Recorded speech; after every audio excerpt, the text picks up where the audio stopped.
আসসালামু আলাইকুম, কেমন আছেন সবাই? আশা করি সবাই অনেক ভালো আছেন। স্বাগতম সবাইকে নতুন আরেকটি ভিডিওতে।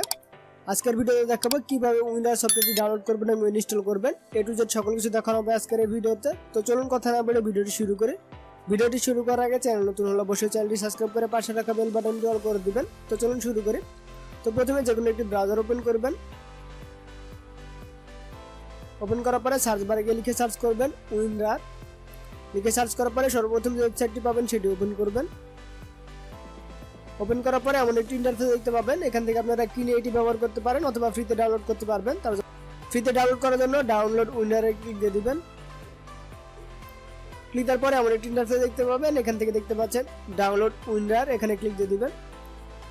ক্লিক দেওয়ার পরে এমন একটি ইন্টারফেস দেখতে পাবেন এবং ডাউনলোড শুরু হয়ে যাবে। মাত্র 3 MB একটি সফটওয়্যার। তো আপনারা ডাউনলোড হয়ে গেলে এখানে ক্লিক দিবেন, দেন এখান থেকে শো ইন ফোল্ডারে ক্লিক দিয়ে দিবেন।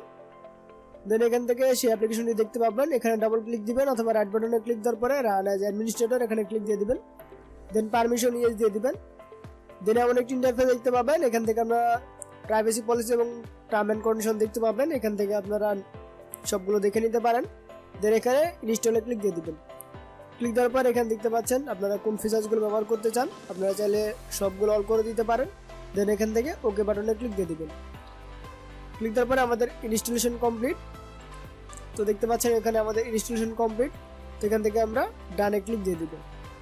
ওকে, দেন এখন আমরা যে কোনো ফাইল জিপ করতে পারবো, আনজিপ করতে পারবো। তার জন্য আমরা যে কোনো ফাইল যদি আনজিপ করতে চাই বা জিপ করতে চাই, দেখতে পাচ্ছেন কম্প্রেস, অ্যারাইভ সকল কিছু এখানে চলে এসেছে। আশা করি আপনারা বুঝতে পেরেছেন। তো আজকের ভিডিও এই পর্যন্তই। দেখা হবে পরবর্তী ভিডিওতে নতুন আরেকটি টপিক নিয়ে। সে পর্যন্ত সবাই সুস্থ থাকবেন, ভালো থাকবেন। আল্লাহ হাফেজ।